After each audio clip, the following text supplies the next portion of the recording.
Hi, and welcome. You're listening to the X22 Report. My name is Dave, and this is episode 1619B, and today's date is July 19th, 2018, and the title of the episode is The Deep State is Surrounded. They are preparing their next move. Let's get into the economic collapse, political, and geopolitical news.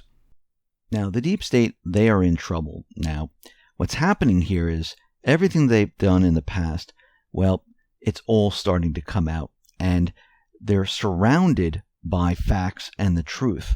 And there's no escape for them. They don't know what to do at this point. And more information is coming out, which is not going to be good for the deep state. And we know when the deep state is pushed into a corner, they come out with their claws. They're going to try to do something. And the only thing they know how to do is, they know how to do two things. One is propaganda in the corporate media, where they make up stuff and they spread it around, and hopefully everyone pays attention to that. The other one is events, where they create false flags to distract from what is really going on.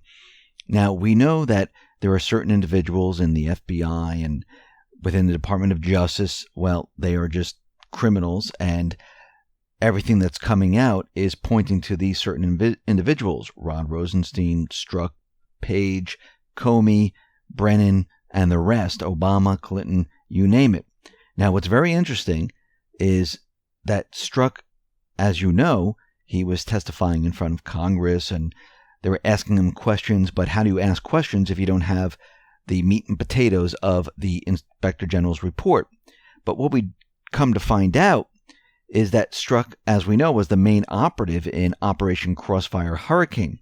And this, of course, was a deep state plot to run attacks on Trump's team. Now we know that Strzok was really a CIA agent. He only held a ceremonial title in the Bureau, but was really operating under the leadership of the CIA. Strzok has been covertly operating as the section chief of the Central Intelligence Agency's counter-espionage group during his secret 24-year tenure with the agency, while masquerading as Deputy Assistant Director of the Federal Bureau of Investigation's Counterintelligence Division, where he was in charge of investigating Hillary Clinton's use of personal email server, along with the investigation into Russian interference in the 2016 United States elections.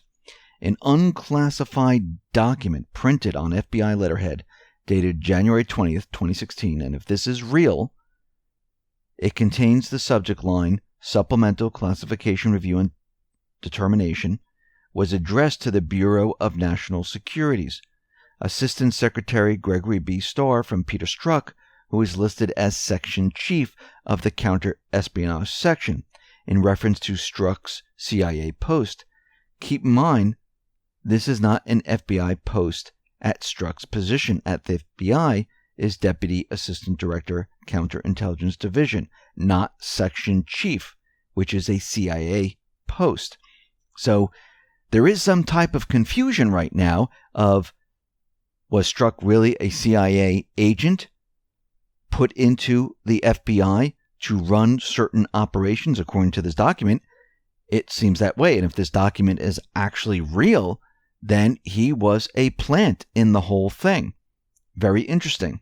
Now, we know that Mueller put out the indictments during or right before the summit with Trump and Putin, and they put out this 30-page long indictment, and it's full of painstaking details about alleged Russian involvement, but it makes numerous assertions that the reader is required to accept on faith because there's little or no evidence provided to back up the claims, and the claims themselves could be false trails set up by any number of hostile intelligence services to implicate Moscow. Now, when we take a closer look at this document, the indictment identifies by name and position the 12 alleged GRU officers who knowingly and intentionally conspired with each other and with persons known and unknown to the grand jury to basically, to manipulate the 2016 election. All 12 alleged GRU officers are described in detail, together with the cover mechanisms they reportedly used and the targets they pursued. But they are all in Russia, and as we know, Russia will not extradite any of these individuals because it's not in their constitution. And there's no chance that there'll be any of these individuals coming to the U.S. unless they go ahead and say, I would like to do this and go to Washington and, stand up for myself. The document itself also provides no information on how the Russian officers and their positions were identified, which suggests that it could have been a U.S. hack or agent in place, either run by CIA or NSA, that came up with the list of those individuals connected to GRU cyber operations. That would be information involving sources and methods, code word protected material beyond top secret. Now, since Mueller really had no case, really didn't have any information on Russian collusion or anyone accessing the elections, they needed a group, and they needed to come up with something of plausible Russians, and they used a generic list provided by either the CIA or NSA to come up with the culprits, and then use those identities and the detailed information regarding them to provide credibility to their account. What they did not do, however, is provide the actual evidence connecting the individuals to the hack interference or to connect the same to the Russian government. Now, this is how the propaganda always works. Think about when we talked about Assad gassing his own people, where they showed the pictures of the children and the people being gassed. They never made the link on how Assad did this, how he did it, where he did it, and how he got the chemical weapons to do this. They never could do that. The same thing's happening here. They didn't make any type of link to Russia. They just came up with names and said, yes, they did it, and we're supposed to believe them. So what is or is not contained in the document itself, there is a clear misunderstanding regarding how a sophisticated intelligence organization, which certainly includes the GRU, operates. If there had been a large-scale, Russian sanctioned plan to disrupt the U.S. elections, it would not be run by 12 identifiable GRU officers working with what appears to be the only limited cover and resources. If Russia's objective were truly to undermine American democracy, they would not be using computers connected to networks that could be penetrated to enable personal identification or discovery of the ultimate source of the activity. Everyone would be working in alias on standalone machines, and the transmission of information would be done using cutouts to break any chain of custody. A cutout might consist of using thumb drives to transmit information from one computer to another. There would be no sending or receiving of information by channels that would be identified by NSA or CIA and compromise. So the idea that the United States government identified 12 culprits who were responsible for trying to overthrow American democracy is absolutely ridiculous. Again, it's the same thing with the cyber attacks where they told us that Russia was cyber attacking, North Korea was cyber attacking, and within a couple of hours, they had those individuals. The same thing is happening right now. It's all propaganda. Now, we know that Putin dropped a bombshell, and he was naming William Browder. He was also saying that, listen, those 12 individuals, we will question them in Russia. We will allow Mueller to come over and question them. And what we would like to do is we would like to question Michael McFaul, former U.S. ambassador to Russia, for certain crimes and whatnot. And they would like to have Russia come over to here and the U.S. go over to Russia so they can watch the interrogation. And of course, Putin asked Trump for permission to do this. And Trump, of course, was sitting there going, maybe that sounds like a really good idea. Maybe we should do this. Now, it appears that Michael McFaul is getting nervous. He tweeted out, "I hope the White House corrects the record and denounces in categorical terms this ridiculous request from Putin. Not doing so creates moral equivalency between a legitimacy U.S. indictment of Russian intelligence officers and a crazy, completely fabricated story invented by Putin." Now, when we look at this, we see that McFaul is very, very nervous about all of this. And he does not want this to happen. Now, do I think this is going to happen? Absolutely not. And we do get word that the U.S. Senate, in a unanimous vote, opposes Russia questioning. And I don't think Trump is going to go ahead and allow this to happen anyhow, because then it looks like he's working with Putin. This is real Russian collusion, and they're coming after certain individuals. The better solution would be to allow the real evidence that was gathered here in the United States and allow that evidence to be produced along with the Inspector General report about what has been going on, and let other investigations and other indictments move forward without the help of Russia. This way we can leave that out of the picture, and I think that's exactly what is happening right now. And we can see at this point, the deep state was very, very nervous about this, because they knew if this was allowed, it was game over. And this is why these individuals were screaming very loudly not to let this happen. We see the FBI director, Christopher Wray. He's saying that China, rather than Russia, is the most significant long-term threat to the United States. Wray said that the FBI has economic espionage investigations in all 50 states that trace back to the Chinese. That's very interesting, because as we know, there was a server that was not locked down, and there were certain entities taking information. This was a drop site. I mean, back in the old day, you'd sit at a bench, you mark something with chalk on the bench, you leave the item there, someone would come by, pick it up, and they would have the information. Today, it's a lot easier. You don't have to go out of your area. You can have a server right in your home. You can make sure that it doesn't have any encryption, make sure it's not locked down, and allow other foreign entities hack into it with ease and take the information. And then you can say, well, I didn't realize this was happening. It wasn't my fault. I wasn't giving information out. But in reality, that person really was, because they knew exactly what they were doing.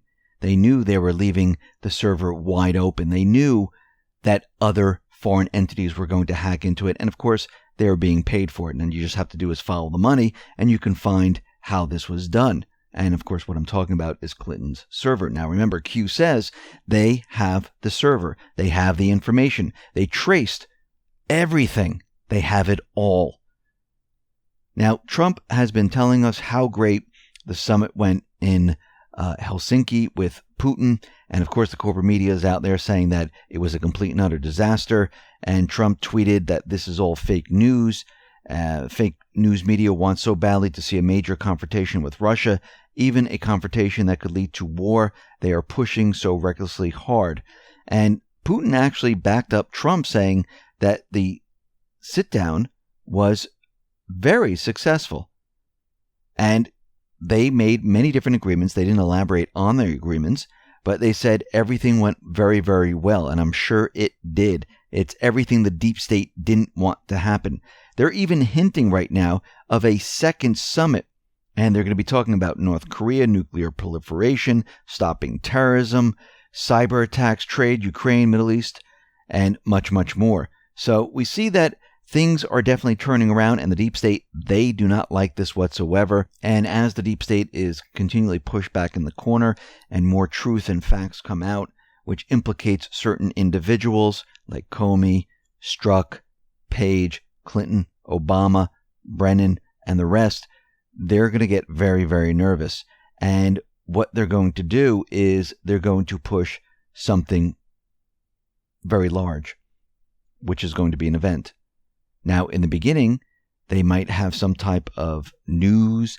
They might try to clog the news feed with something ridiculous, maybe like, Stormy Daniels, which they tried to do. It didn't work.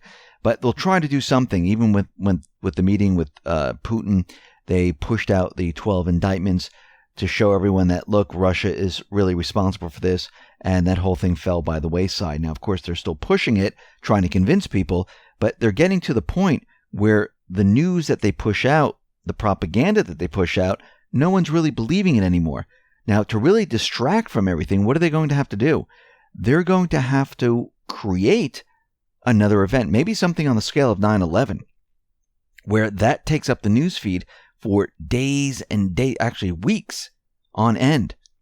So what could be next? Well, it could be a cyber attack along with physical events around the country. You know it's going to have to be something very, very large. It could be an economic collapse.